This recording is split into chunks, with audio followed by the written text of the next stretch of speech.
ईवा हमेशा से एक तजस्सुस वाली लड़की थी, वो किस्म की लड़की जो रास्तों से हिटकर उन जगहों की तलाश में रहती थी जो दूसरों की नज़र से ओझल होती है।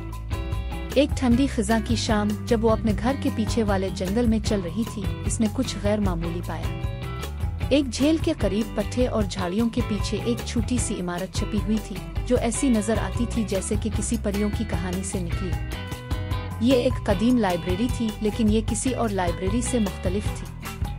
लकड़ी का दरवाजा केचक कर खुला और अंदर एक मध्यम रोशनी से भरा कमरा दिखाई दिया जिसमें बहुत सारी शेल्फ रखी हुई थी और हर शेल्फ पर खोई हुई अशिया रखी हुई थी। वहाँ पर धुंधले किताबें, जोड़ी से महरूम जूते, टूटे हुए फ्रेम और हर किस्म के बटन एक साथ रखे हुए थे। कमरा पुरानी कागज और लकड़ी की खुशबू से भरा हुआ था और हर कोने में एक पुरस्रार फिजा छाई हुई थी। जब ईवा अंदर दाखिल हुई तो इसे ऐसा लगा जैसे वो किसी ऐसी दुनिया में दाखिल हो गई हो जहां वक्त का गुजरना रुक गया। शेल्फ बेहद तवील थी और जैसे ही उसकी नज़र कमरे में घूमती थी वो समझने लगी कि हर चीज़ एक कहानी सुनाती है। मगर अजीब बात ये थी कि ये अशिया आम नहीं थी। हर चीज़ गोया अपनी ही कहानी सुना रही थी और ईवा उन कहानियों को सुन सकती थी। इसकी नज़र सबसे पहले एक छोटी सी ईंटे पर पड़ी जो एक शेल्फ पर अकेली रखी हुई थी। इसने इसे उठाया और सोचा कि ये चीज़ किसकी हो सकती है।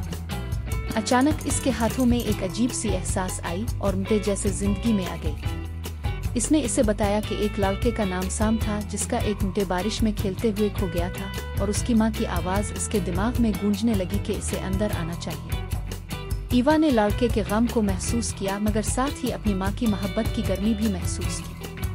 ईवा ने ईंटें वापस शेल्फ पर रख दी और हैरत से इस तजुर्बे को महसूस किया। वो आगे बढ़ी और दीगर अशिया को छूने लगी, एक टूटा हुआ चाबी, एक अकेली दस्ताना, एक मध्यम तस्वीर। हर चीज ने इसे एक खोई हुई याद में ले जाया, खुशी, गम, नुकसान और मोहब्बत के लम्हे दिखाए। ऐसा लगता था कि ये लाइब्रेरी हर खोई हुई चीज की कहानियां सुनाती है और हर चीज में माजी का कोई टुकड़ा छुपा हुआ है। जैसे ही वो लाइब्रेरी में आगे बढ़ी, ईवा ने कुछ अजीब चीज देखी।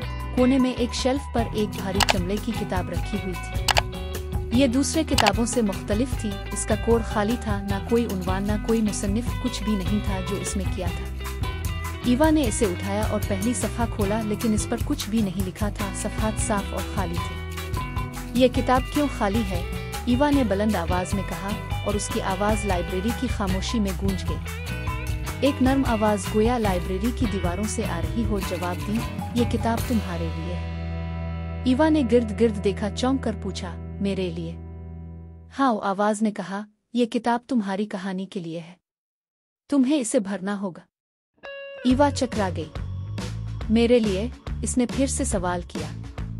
हाँ, आवाज ने जवाब दिया, ये किताब तुम्हारे सफर की कहानी सुनाने के लिए है। ईवा थोड़ी देर के लिए चुप हो गई। इसके जहन में सवालात का एक तूफान था।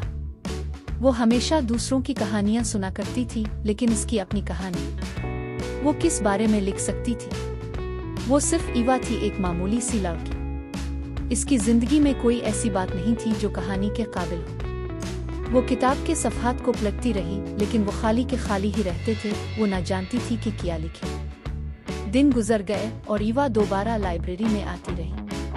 वो शेल्फों के बीच सैर करती, खोई हुई अशिया को छूती और उनकी कहानियां महसूस करती। लेकिन जितनी बार भी इसने दूसरों की कहानियां पढ़े, वो अपनी कहानी लिखने के लिए तैयार ना हो सकी। वो हमेशा ये सोचती थी कि कहानियां दूसरों के लिए हैं, वो जो साहस करते हैं या जिनकी जिंदगी में बड़े वाकयात होते हैं। इसने कभी ये नहीं सोचा था कि इसकी अपनी जिंदगी में कुछ ऐसा है जो कहानी के काबिल हो। एक शाम जब सूरज गुरूब हो रहा था, ईवा लाइब्रेरी के फर्श पर बैठी थी और खाली किताब उसकी गोद में रखी हुई थी। वो किताब को कई बार खोल चुकी थी, लेकिन अब तक इसमें एक लफ्ज भी नहीं लिखा था। इसके हाथ किताब के सफ़हात को छू रहे थे और इसे एक गहरी मायूसी महसूस हो रही थी। क्यों इतना मुश्किल था शुरू करना? वो किसका इंतजार कर रही थी? फिर अचानक इसे समझ आया, वो किसी बड़ी चीज के लिए इंतजार नहीं कर रही थी। वो अपनी कहानी के बारे में सोचना शुरू कर दी थी। वो इंतजार कर रही थी कि वो खुद अपनी जिंदगी को सच्चे दिल से महसूस करे और ये समझे कि वो भी अपनी जिंदगी की कहानी लिखने के काबिल है। इसने फैसला किया कि वो अपनी कहानी लिखेगी, जिसमें वो छोटे छोटे लम्हे और छपी हुई ख्वाहिशात शामिल करेगी। ईवा ने अपने कलम को उठाया और लिखना शुरू किया। मेरा नाम ईवा है, इसने लिखा, मैं एक लड़की हूँ जो तलाश करती है। मुझे छोटी चीज़ों में जादू नजर आता है, दुनिया के इन भूले हुए कोने कोने में।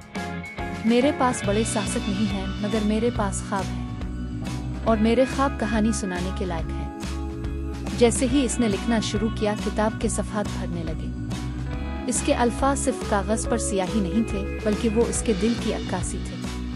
वो अपनी जिंदगी के छोटे लम्हे लिखने लगी। इसकी पसंदीदा किताब खिड़की पर बारिश की आवाज़, जब वो खेतों में दौड़ते हुए हुआ को अपने चेहरे पर महसूस करती थी। इसने अपनी उम्मीदें, खौफ और वो चीज़ें लिखीं जो वो चाहती थी। हर लफ्ज़ के साथ किताब और जानदार होती गई और वो जिंदगी का एक हिस्सा बनने लगी। लाइब्रेरी की दीवारें रोशनी से भर गईं, जैसे वो इसकी कहानी की पजीराई कर रही है।